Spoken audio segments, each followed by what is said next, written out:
It's time to talk about June's Journey, a hidden object mystery game with a captivating detective story. When you're playing, you solve a mind-teasing mystery of the roaring 1920s while you dive into June's captivating quest to uncover a scandalous family secret and solve her sister's murder. It's mystery, it's danger, and it's romance, and you never know where the next chapter's gonna take you. If that wasn't fun enough, you get to customize your very own luxurious island estate. Seriously, I cannot stop playing. I am already on the 3rd chapter, and I just started recently. Join me back in time in the glamorous 1920s. June needs your help, detective. Download June's Journey for free today on iOS and Android.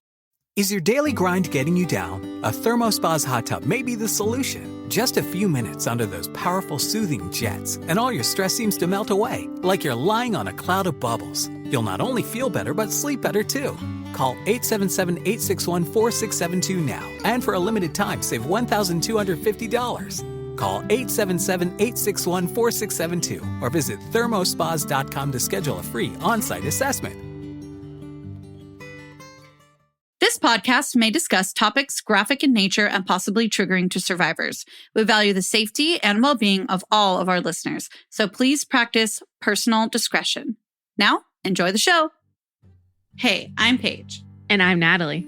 We're the hosts of the Murder Diaries podcast. We bonded over tacos and true crime after we matched on Bumble BFF. You know, like any normal millennial using an app to meet new friends. Every Thursday, we upload a new episode. In each episode of the Murder Diaries, we tell true crime one story at a time. One week it's my turn. And the next week it's mine. You still think it's in my head, but I'm walking with the dead. If today's story doesn't get you in your feels, I'm not sure what will. I've been looking into it off and on for years. I literally burst into tears when I read about the breakthrough a few weeks ago. Her name was ALISHA Ann Heinrich. However, you may know her as Mississippi's Baby Jane or Delta Dawn. That's because after she was smothered and cruelly thrown into Mississippi's Escatawpa River, she remained unidentified for 38 years. Genetic genealogy may have given back ALISHA's name, but there's still unanswered questions surrounding the murder. Most prominently, who did this? Why was she murdered? And where is her mother? Here's what we know. Our story begins in the early morning hours of Sunday, December 5th, 1982. We're in Moss Point of Jackson County, Mississippi. And a few quick facts about Jackson County, Moss Point, that whole area. It borders Alabama. It's at the southeastern tip of Mississippi. And according to the 1980 census, 2 years before this story takes place, just under 19,000 people were residing in Moss Point at the time. And I just really wanted to highlight that because it's a very small city. I like the way you termed that small city because it definitely makes it a bit of a community town. It might be somewhat rural, but it's not going to be crazy rural. Some of the towns we've had on this show have had like 2,800 people. So this is like, you know, probably somewhat suburban-y community. It's going to be tight-knit though. Right. Like it's kind of this like in-between situation, if you will. Yeah, definitely. That's a perfect way to describe it.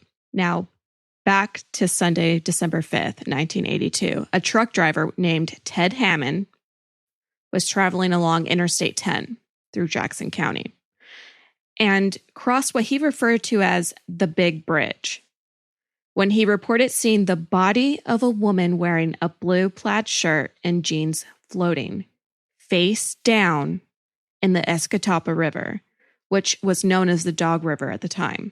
And I did do some Google mapping of the area, and it is a very long, long bridge.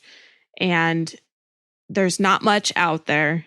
I've heard that the waters are murky and muddy and it's swampy. So just to really paint the picture of the area that we're in right now. We love a good Google Earth sesh Yes. or aerial view on Google Maps. When I think of a bridge. You know, I'm thinking like the Bay Bridge, like this huge metal bridge. And I'm sure that's not the case in this small of a town. So what did this bridge look like? Like, you know, how long is it? And like, what was it kind of like made out of? I'm trying to like picture this whole like scene in my head here.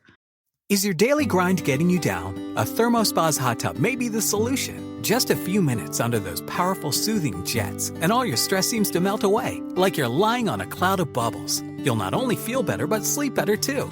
Call 877-861-4672 now, and for a limited time, save $1,250. Call 877-861-4672 or visit thermospas.com to schedule a free on-site assessment.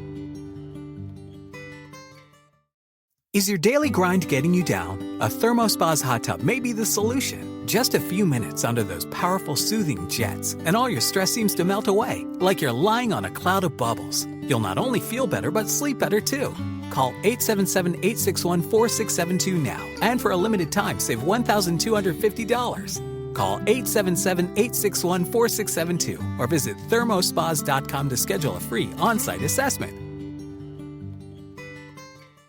I'm glad you asked that because it was a very long bridge and it was known to have murky waters below. It was a very swampy area, just very uninhabitable in that area. There weren't many houses along this stretch of the I-10. And there's actually a quote from Ted, the trucker that I've been talking about. He's quoted as saying, some 1,000 feet west of the steel grates on the big bridge between the spans is how he spotted the woman floating in the water. Once Ted had seen the body, he pulled over as soon as he could find a phone and called 911. Two sheriff's deputies, Mike Waugh and Paul Murphy, were immediately dispatched to the scene. But when they arrived, Ted wasn't there, and a body couldn't be seen in the river either. The deputies searched and searched, but nothing came up. They moved their search downstream when Deputy Paul Murphy spotted the small body of a toddler, who we now know as ALISHA. ALISHA was partially submerged and face up in the weeds close to the bridge. And due to the proximity of ALISHA's body to the bridge, authorities believed that the child couldn't be the body that Ted had seen from the road or from the bridge. So it just was by happenstance that they discovered ALISHA's body. Okay, I feel like we can paint even more of a picture for maybe some of the younger viewers in that, like, this is a truck driver who's got a CB radio. It's 1982. He does not have a cell phone to call these authorities on. And as you said, pulled over, got to a phone. So this means he's pulling over to like a diner, a payphone, a random payphone, you know, that's like on the side of the road, or a call box somewhere. Like, call boxes were these big yellow boxes that had like a phone inside if you were in trouble on the freeway. I'm not trying to act old, but I just feel like that's like a good picture to like think of it when you're putting it in the perspective of like 1982. Right. So with that, I kind of wanted just to discuss with you, like, did anybody think at this point that it was weird that he called it in and left? Or are we thinking, you know what, in the 80s, it probably would not have been as odd for somebody to report something and not feel like they had to stay there to be like questioned and possibly fingerprinted or checked into? I can't speak as to whether or not they thought it was weird, but I do know that they were able to get in touch with him later, and that's how we have his name. We know he was from Florida and that he was a truck driver passing through on the I-10. And he was eventually re-interviewed. Got it. And that's where that longer quote came from that I read about seeing the body through the grates. Mm-hmm. So yeah, he was definitely spoken to by authorities. They don't consider him a suspect. He just was trying to be a good Samaritan and call. And I guess it's a good thing he did, because then that led us to right where I kind of went into our tangent, where it seems to have been happenstance that they find this little girl's body. Right. And because they found ALISHA's body, that almost gave them this renewed sense of urgency to find the woman's body who Ted the trucker had seen. And so they really scoured the area even more than they had before. I'm talking, they dragged the river. They used a crane to pull out contents, just whatever they could find. They used helicopters, boats, and numerous investigators were deployed all around the area to search, but nothing turned up.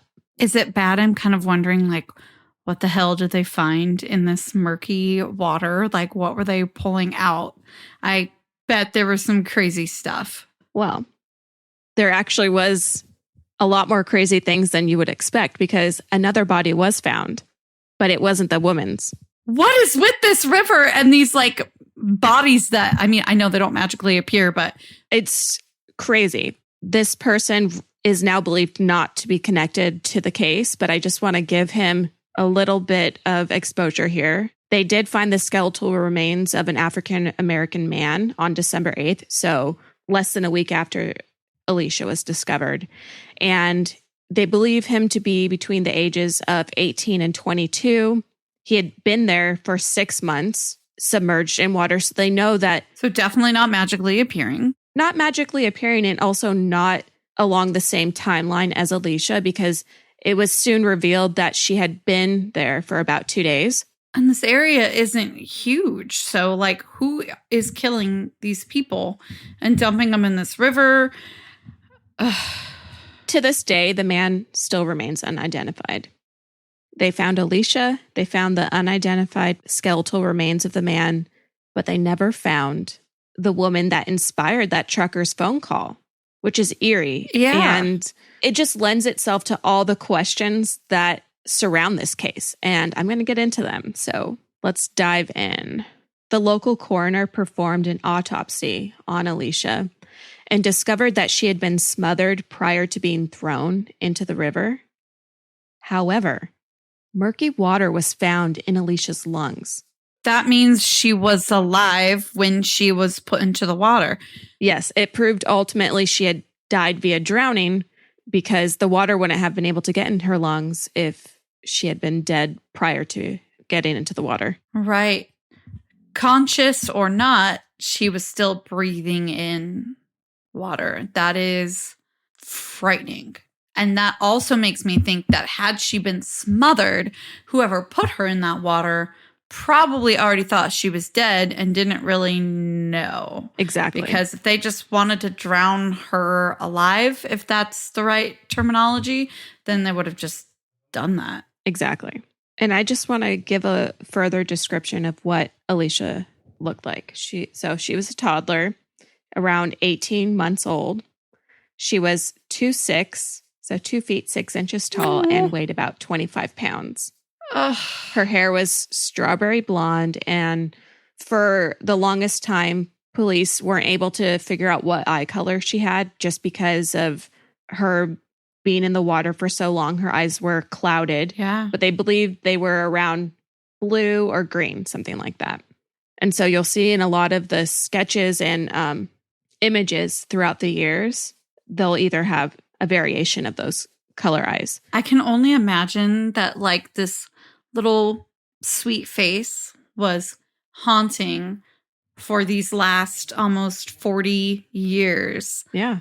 The law enforcement officers who were at the scene, and the fact that they had no idea who she was until just recently, which of course we'll get into later. But like, right. Wow. Like, I can only imagine how haunted everybody was looking at that.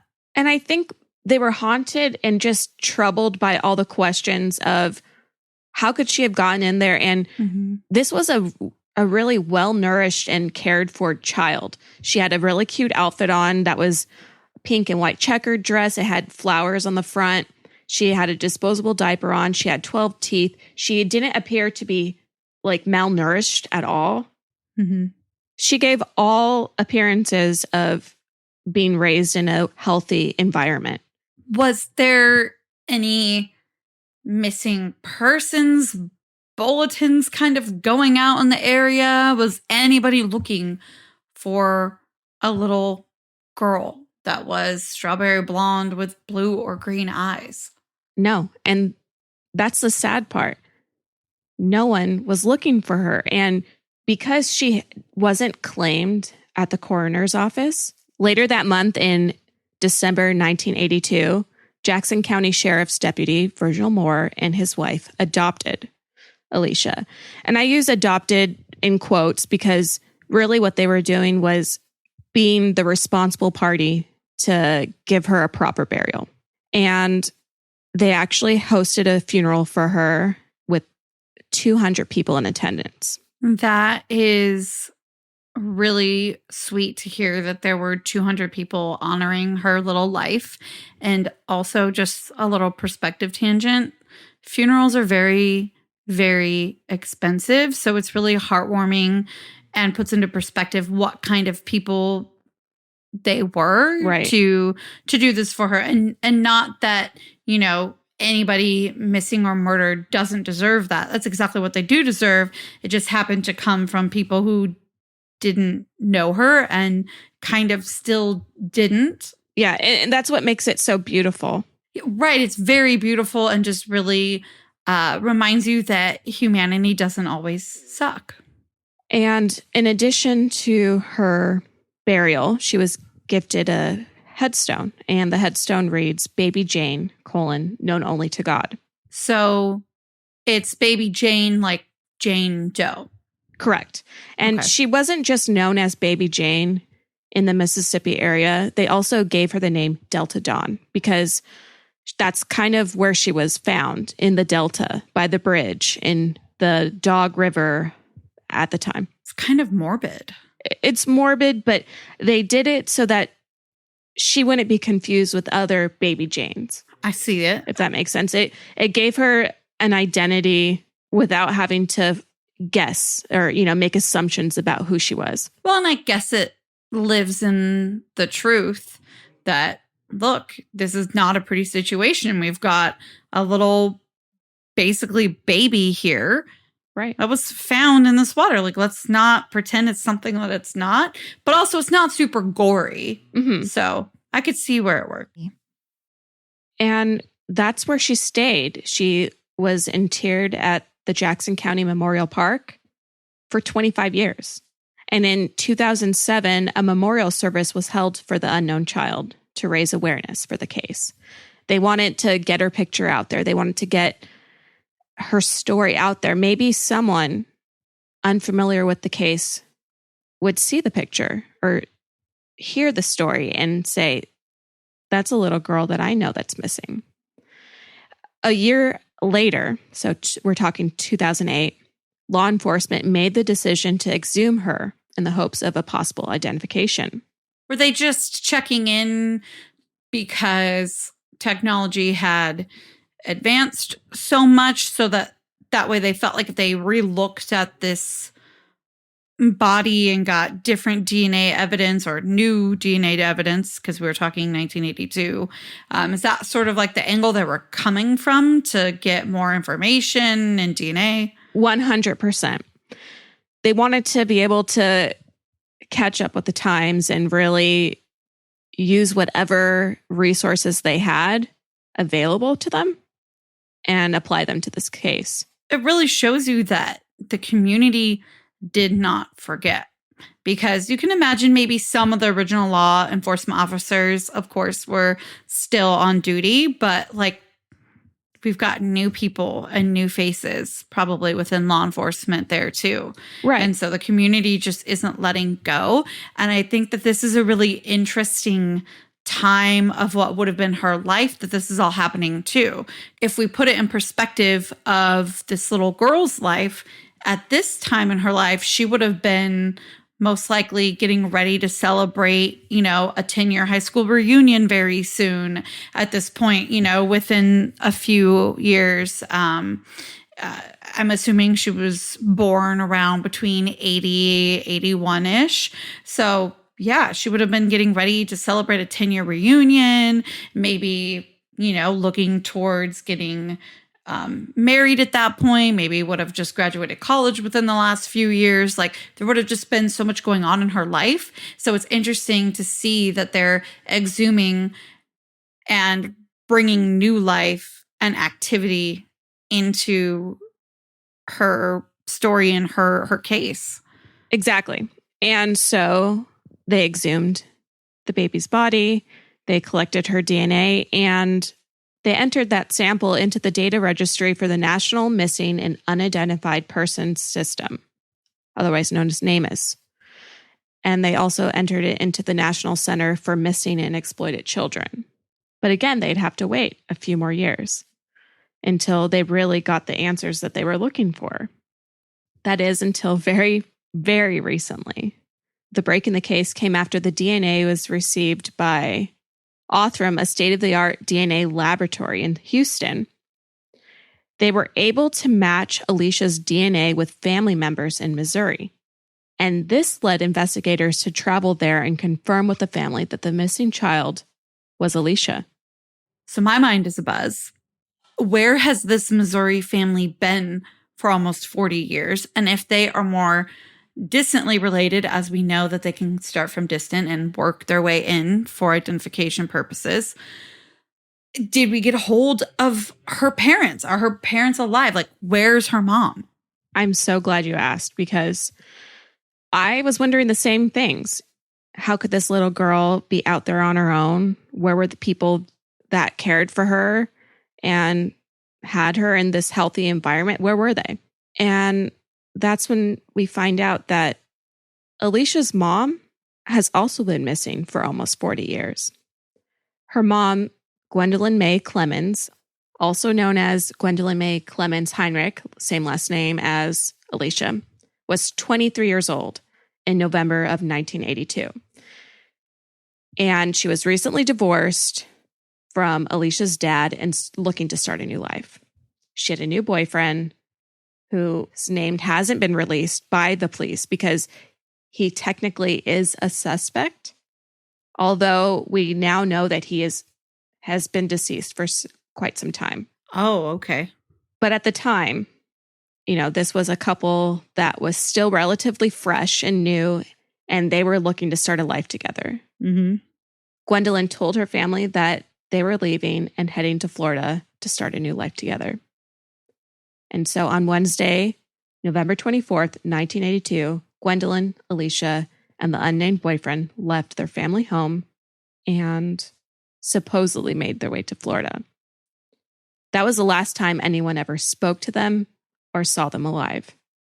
Now, this boyfriend eventually made his way back to Mississippi without Alisha or Gwendolyn. Their family questioned where they were, but nothing ever came of it.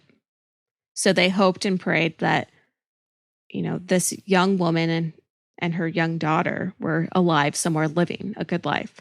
And just to give our listeners an idea of the timeline, a week after Alisha and Gwendolyn left the family home is when Alisha's body was found in the river. Okay. But Gwendolyn was never seen or heard from again. Authorities say they don't know if she's dead or alive, but they're assuming the worst because it's been so long. Yeah, I mean, things aren't adding up. I mean, they're going to Florida. He comes back to Mississippi. They're nowhere to be found, ever heard from again, and he's just back in Mississippi. Right. Like, this is not looking very good.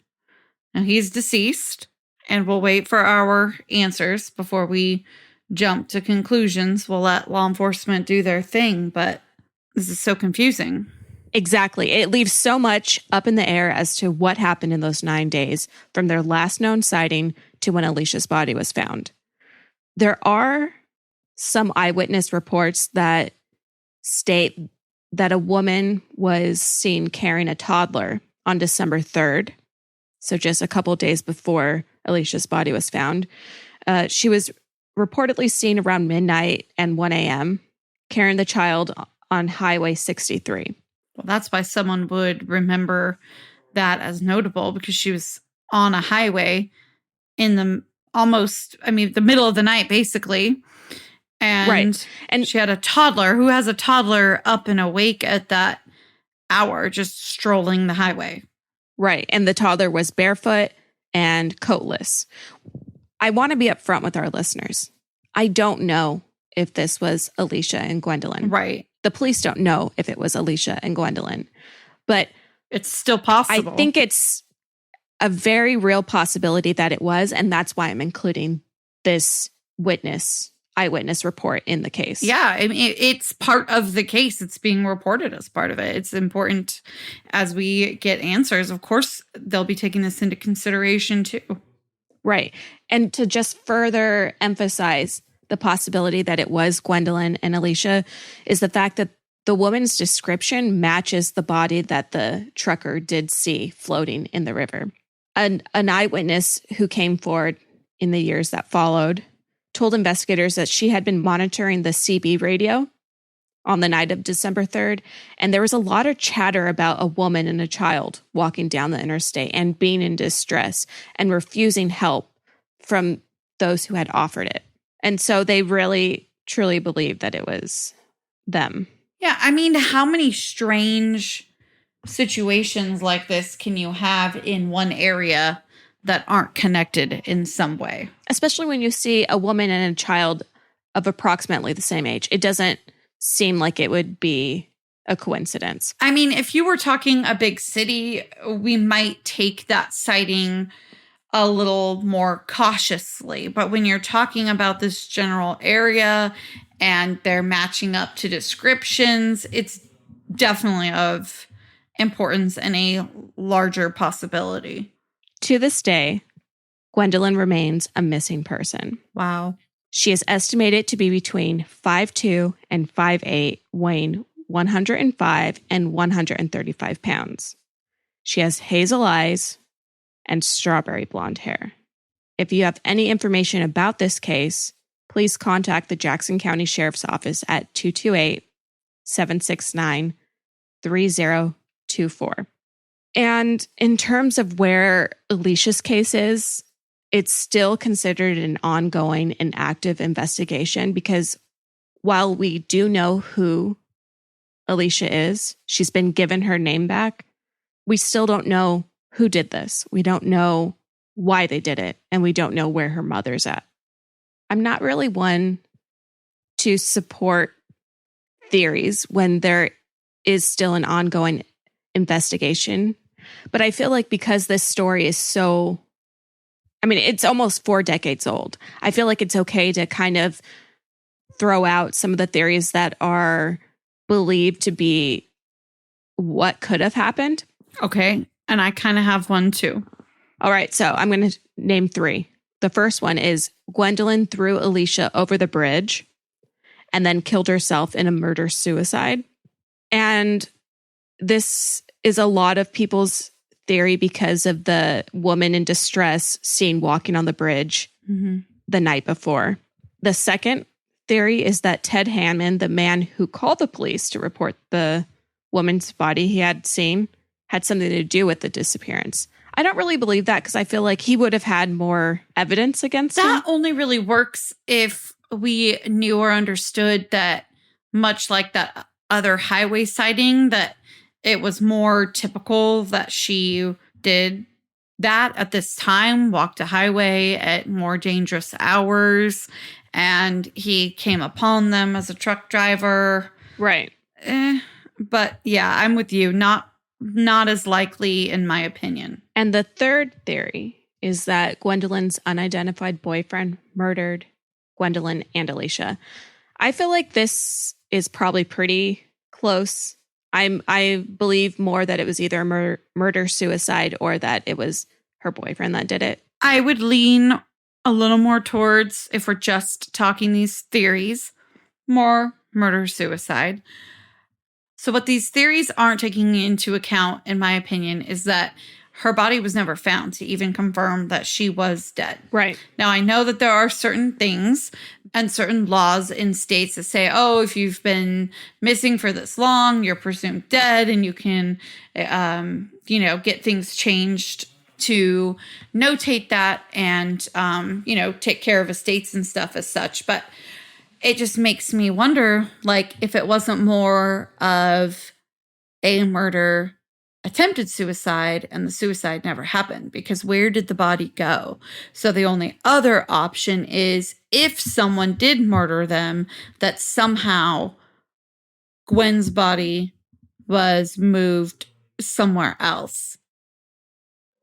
and that Alicia's stayed where it was. Yeah, I mean, it's a very real possibility. 'Cause where is it? I mean, are there alligators in this murky water?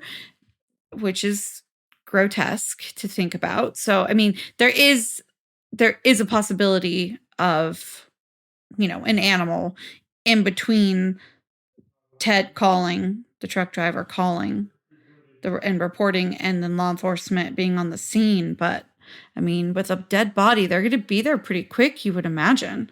So where'd this body go? And did it leave because she was alive, or did it leave because somebody moved it somewhere else? And why can't we find it over 40 years? Those are things I don't think that those theories are taking into account, but they know a lot more than we do when they're running through these theories. So we'll have to take that for what it is too. Totally. So let us know what you guys think. What's your theory on why we've got Alicia's body, but we don't have Gwen's? And that's the story of ALISHA Ann Heinrich. Yeah, that's a tough one. It really is. So we'll leave it there. You know where to find us until our next episode.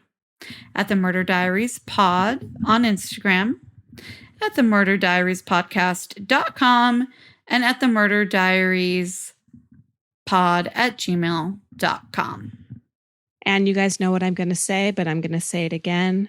Don't forget to rate, review, and subscribe to us on Apple Podcasts or wherever you listen. It helps us keep the good content flowing. And until then, better safe than dead. Bye.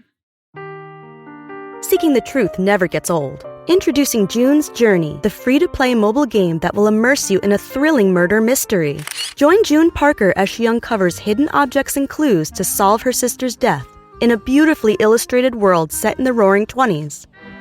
With new chapters added every week, the excitement never ends. Download June's Journey now on your Android or iOS device, or play on PC through Facebook Games.